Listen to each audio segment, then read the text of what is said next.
स्वागत है ABCL के इस एपिसोड में, आपका स्वागत है।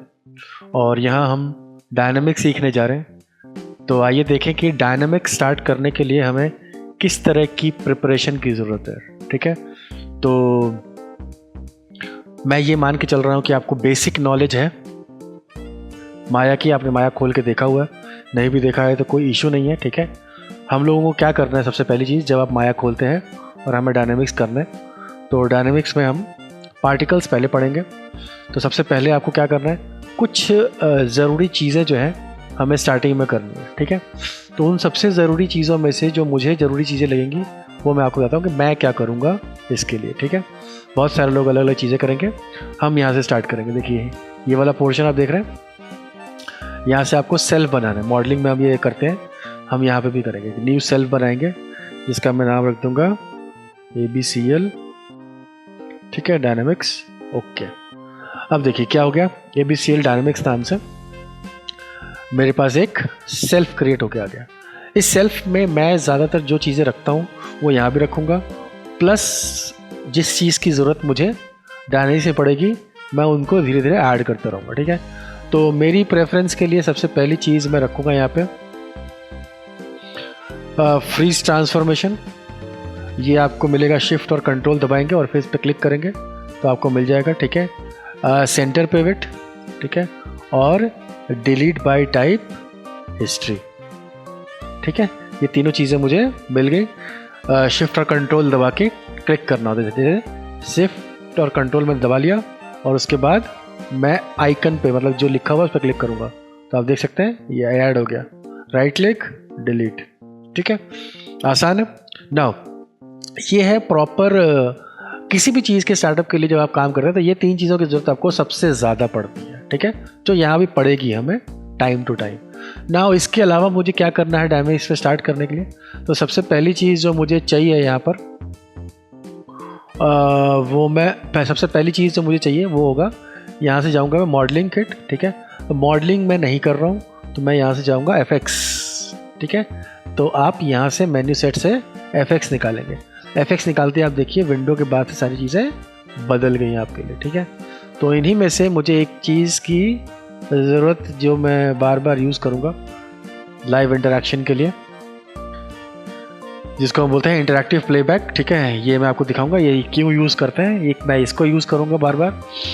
और बस फ़िलहाल के लिए मैं इतनी चीज़ें रखता हूँ, आगे जैसे जैसे मैं चीज़ें ऐड करता रहूँगा वो मैं इसमें आपको दिखाता रहूँगा। नाउ ये तो हो गया, आपका सेल्फ क्रिएट कर लिया अपना।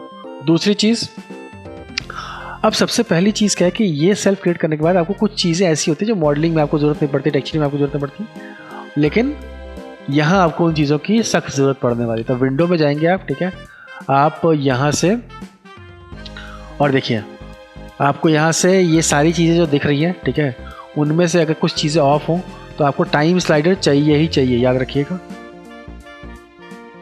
ठीक है, आपको टाइम स्लाइडर चाहिए, आपको रेंज स्लाइडर चाहिए। ठीक है, कमांड लाइन की आपको फ़िलहाल ज़रूरत नहीं है, अगर आप स्क्रिप्टिंग वगैरह करते हैं तो ही इसकी ज़रूरत पड़ती है, वरना नहीं पड़ती है। तो ये आप रखें ना रखें उससे मुझे ज़्यादा फ़र्क नहीं पड़ेगा फ़िलहाल के लिए। ठीक है, लेकिन हेल्पलाइन में रखूँगा। ठीक है, हेल्पलाइन से क्या होता है कि जब आप कुछ चीज़ें करते हैं तो हेल्पलाइन में आपको वो चीज़ें होती दिखाई, वो आपको दिखाएगा लिखी हुई चीज़ें, तो आपकी उससे हेल्प होती रहेगी क्या करना है क्या नहीं करना है। तो हेल्पलाइन को मैं रखूँगा। ठीक है, मैं वही चीज़ें रख रहा हूँ जिसकी मुझे ज़रूरत है। कई लोग टूल किट रखते हैं, टूल किट नहीं रखते हैं। ठीक है, क्योंकि टूल किट में इस्तेमाल करने के लिए QWERT शॉर्ट कमांड्स होते हैं, तो कई लोग अपना स्पेस बचाने के लिए टूल किट भी ख़त्म करते हैं। लेकिन क्योंकि हम बिगिनर में हैं, हम बहुत ही बेसिक चीज़ें सीख रहे हैं, तो हम ये चीज़ें हटाएंगे नहीं, कुछ चीज़ें तो हमें जो है रखनी पड़ेगी। ठीक है, नाउ उसके अलावा ये तीन चीज़ें हैं जिससे मैं कंट्रोल A दबा के चैनल बॉक्स को और एट्रीब्यूट एडिटर को स्वैप कर लूँगा। ठीक है, तो बस इतनी चीज़ें मुझे स्टार्टिंग में ज़रूरत पड़ेगी। नाउ और क्या मुझे स्टार्टिंग में ज़रूरत पड़ेगी पार्टिकल्स के लिए। नाउ सबसे पहली जो चीज़, हमने दो चीज़ें डिसाइड कर लें कि हम यहाँ पर सेल बनाएंगे और हमें टाइमलाइन चाहिए। ठीक है, और ये चीज़ें चाहिए ट्रेन स्लाइडर और हेल्पलाइन, ये तीन चीज़ें हमने रख ली। और बाकी हमने टूल किट और एट्रीब्यूट एडिटर और चैनल बॉक्स रख लिया है। नाउ अब क्या सिचुएशन है आपके पास। इस सिचुएशन में हमें क्या करना है, यहाँ से राइट क्लिक करके भी आप ये काम करते हैं। देखिए राइट क्लिक करके आप यहाँ से जाएंगे प्लेबैक स्पीड, यहाँ आपको रियल टाइम नहीं रखना है, आपको यहाँ प्ले एवरी फ्रेम करना है, ठीक है। देखिए इसके जाने के लिए आप यहाँ जाएं विंडो में, ठीक है, प्रेफरेंसेस सेटिंग्स में जाएं और प्रेफरेंसेस खोलें यहाँ पे। फिर यहाँ तैरते हुए आप यहाँ पहुँच जाएं जहाँ आपको पहुँचना है, जिसको हम बोलते हैं टाइम लाइन। तो सेटिंग को क्लिक कीजिए एक बार।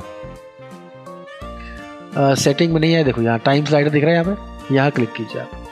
इसको क्लिक करने के बाद हमारे पास, ठीक है, अब देखिए यहाँ पर क्या करना है, यहाँ पर प्ले एवरी फ्रेम करना है। याद रखिएगा जब भी आप डायनेमिक्स पे काम करेंगे तो आपको प्ले एवरी फ्रेम करना है। क्यों करना है प्ले एवरी फ्रेम? क्योंकि ये सिमुलेट होता है frame by frame by frame by frame, तो ये हर फ्रेम को पिक करता है। इसीलिए मुझे जो आंसर अच्छा मिलेगा वो मिलेगा फ्रेम एवरी, मतलब प्ले एवरी फ्रेम, ठीक है। मैं इसको सेव कर दूंगा। नाउ राइट क्लिक करके मैंने आपको बताया था, यहाँ से भी आप कर सकते हैं। देखिए मैंने वहाँ से किया तो बाय डिफ़ॉल्ट यहाँ सेटअप हो गया। तो अगर वो बदल जाए तो इस पर राइट क्लिक करना है आपको। ये जो टाइमलाइन दिख रही है इस पर कहीं भी राइट क्लिक करेंगे तो ये आपको दिख जाएगा, ठीक है।